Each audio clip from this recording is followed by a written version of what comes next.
Nah, teman-teman, bisa kita katakan bahwa probabilitas itu merupakan rasio antara jumlah kejadian yang diinginkan dengan jumlah kemungkinan kejadian secara keseluruhan. Simpelnya, probabilitas itu adalah kemungkinan yang mungkin saja akan terjadi di masa yang akan datang. Probabilitas sendiri itu selalu berada di antara angka 0 hingga 1. Nah, sebelum kita masuk ke pemahaman yang lebih lanjut lagi, kita harus tahu dulu 3 kata kunci di probabilitas. Yang pertama itu adalah eksperimen. Eksperimen itu adalah sebuah percobaan yang dimana merupakan pengamatan terhadap beberapa aktivitas atau tindakan yang mengambil beberapa pengukuran. Yang kedua, setelah ada eksperimen tentunya akan ada outcome. Outcome merupakan hasil dari eksperimen atau percobaan tersebut. Yang ketiga, ada event. Event di sini bukan acara ya guys, tapi adalah sebuah peristiwa. Nah, di sini merupakan kumpulan dari suatu hasil atau lebih dari sebuah eksperimen. Selanjutnya ada 3 mode pendekatan yang ada dalam probabilitas. Yang pertama, ada pendekatan klasik. Yang kedua, ada pendekatan empiris. Yang ketiga, ada pendekatan subjektif. Kita bahas satu-satu yuk. Yang pertama adalah pendekatan klasik, yaitu semua kejadian yang dihasilkan memiliki peluang yang sama besar. Untuk rumusnya sendiri itu ada P probabilitas sama dengan X dibagi N. X di sini adalah kemungkinan yang kita inginkan terjadi. Kemudian N adalah kemungkinan yang akan terjadi. Contohnya, terdapat satu buah koin dengan satu sisi gambar dan satu sisi angka. Apabila dilemparkan satu kali, berapakah peluang keluarnya sisi gambar? Probabilitasnya untuk X, karena kita menginginkan hanya satu saja, yaitu sisi gambar, berarti 1 dibagi dengan N-nya adalah 2. Kenapa 2? Karena satu koin kan punya 2 sisi, jadi ada 2 kemungkinan nih, gambar atau angka. Nah, sehingga hasilnya adalah 0,5. Jadi probabilitasnya adalah 50%. Yang kedua adalah pendekatan empiris. Nah, ini berdasarkan data nyata dari pengamatan atau beberapa eksperimen. Contohnya, misalkan kita melemparkan 100 koin. Nah, setelah kita melemparkan tersebut, kita harus menghitung satu persatu berapa kali angka atau gambar yang kita inginkan itu keluar.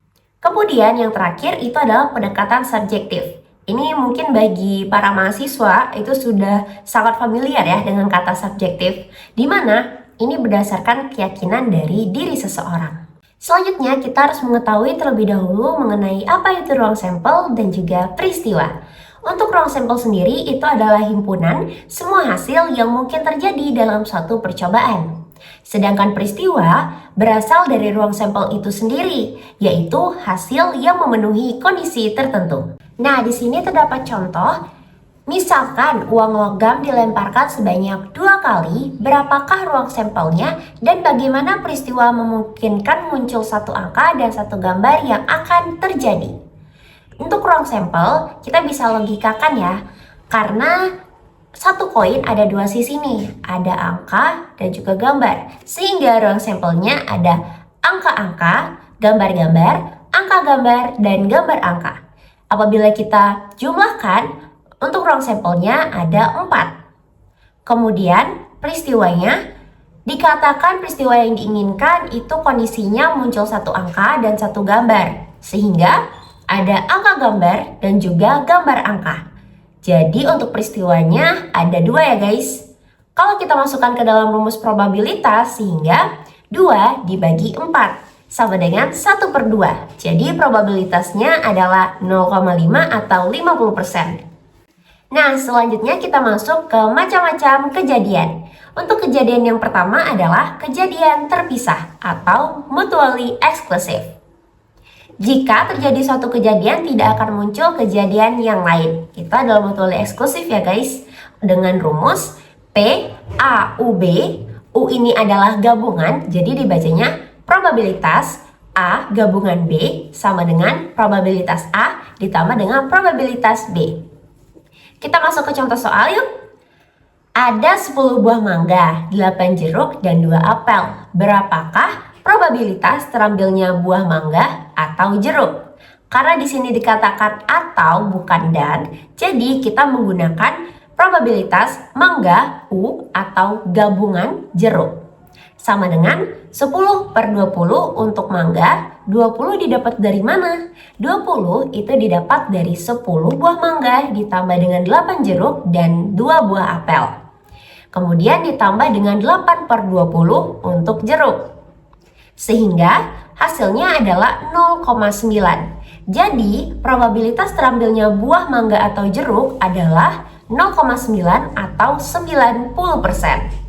Untuk kejadian yang kedua, yaitu kejadian tidak terpisah atau inklusif, di mana kejadian yang terjadi tidak menghilangkan kejadian lain atau dapat berupa gabungan. Untuk rumusnya sendiri, PA gabungan B sama dengan PA ditambah PB dikurang dengan PA irisan B.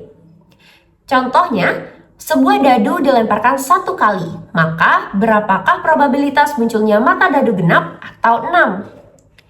Jawabannya kita hitung terlebih dahulu. Yang genap berapa kali muncul? Ada 2, 4, dan 6, sehingga total angka yang muncul ada 3. Kemudian angka 6 itu hanya 1 kali muncul dalam 1 kali lemparan.